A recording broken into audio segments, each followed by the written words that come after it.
what's next? Where do we go from here? What's next for bonds? What's next for bond ETFs? After 6 months of huge inflows into treasuries. So let's get some other perspectives on this. I want to talk now with Billy Hult. He's the CEO of Tradeweb. Tradeweb operates as an electronic over-the-counter marketplace for trading fixed income products. Billy, thanks very much for joining us. Really appreciate your time.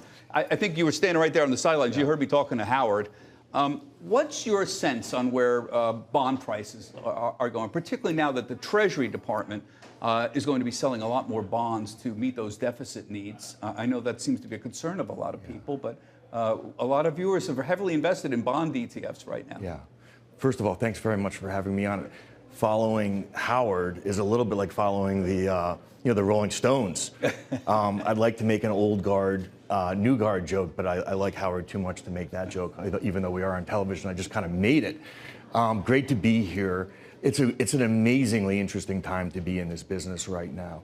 Tradeweb is so focused on keeping transparency in these different marketplaces that we are in. Where rates are going, always hard to know. I think about the William Goldman quote, "Nobody knows anything." The one thing I know for sure is that the ETF movement is forward moving all the way. A long time ago, Bob, and I was mentioning this to you before, I got a book from BlackRock 5 years ago that said this is how the ETF market works. Tradeweb built a ETF platform 5 years ago. It's one of our biggest businesses today. That's a one-way movement around the creation of ETFs. Yeah, and of course, William Goldman was a famous screenwriter. Those who don't understand that reference, and wrote a book where he basically had a famous chapter where he said nobody knows anything about the movie industry, yes, or how it works, or why it's successful. Nobody knows anything. Changes are coming all of the time, and you heard me this morning, and I was talking a lot about the resistance that my business has had all the way through. All of these markets have developed in these significant ways. Transparency, price efficiency, technology being applied to fixed income has been a huge movement over the past bunch of years. I know you're not a strategist, but as I said, the viewers are heavily invested in bond ETFs, particularly short-term Treasury ETFs. Any thoughts on where prices are going to go? Given the fact that the Treasury is going to be selling a lot, I get this question all the time. People are anxious about it. Any sense of where rates are going? It feels like rates are going back down a little bit from here. For sure, the Fed is getting out of a bunch of these different markets that they've been playing heavily on. That will have a role around movement. I think the most important thing to think about in terms of the government bond and the government bond market and how it's functioning is really where's the liquidity in the marketplace. The one thing that we saw for sure in that period of time, Bob, around March, with some challenges around the liquidity of the market, particularly in the deep off-the-run area.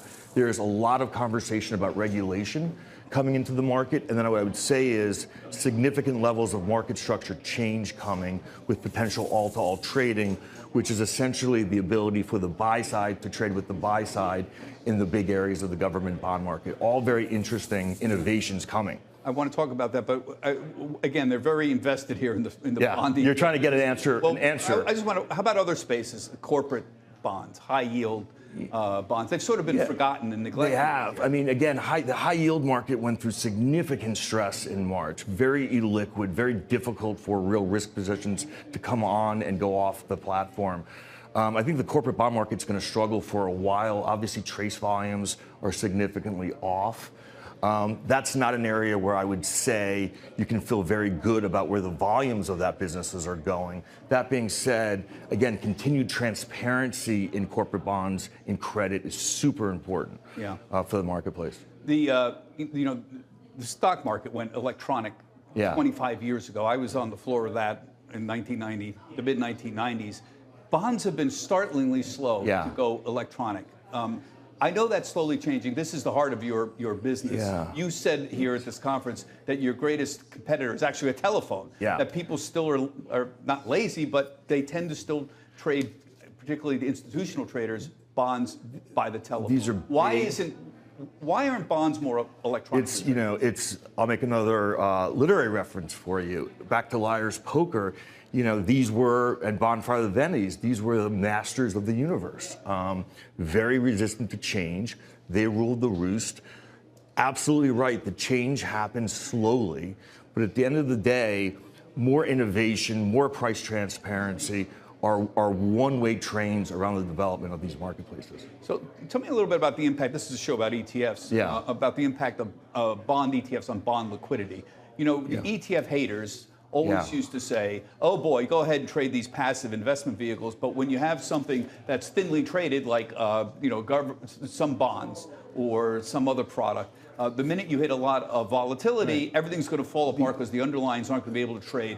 And it seems like none of that actually happened. The ETF market held up in such a significant way. And I think one of the more important things to remember is the most sophisticated players, Bob, that live and breathe in my space are so oriented towards ETF, creating technology around liquidity in ETFs, that market is exceptionally solid. Exceptionally solid. Yes. Yeah. So the important thing here that's amazing to me is, in a way, the bond ETF tail kind of wags the dog, because what happened was, when there was not a lot of liquidity, this happened in Chinese equities trading as well. What happened when there was not a lot of liquidity was the ETF set the price, not the other way around. And it's a remarkable ability for the market to figure out a price, even if the underlyings weren't necessarily as liquid. That's right. In the analogy you gave Howard about your mom looking to express an interest in the treasury market, she's going to do that ultimately through an ETF. And that becomes the way that the investors wind up expressing a view in the market. That's not going to change. It's the easier, more liquid way of expressing a view. Yeah. All right. I very much appreciate speaking with you. Thanks very much. Thank you for having me. Of course, with Tradeweb.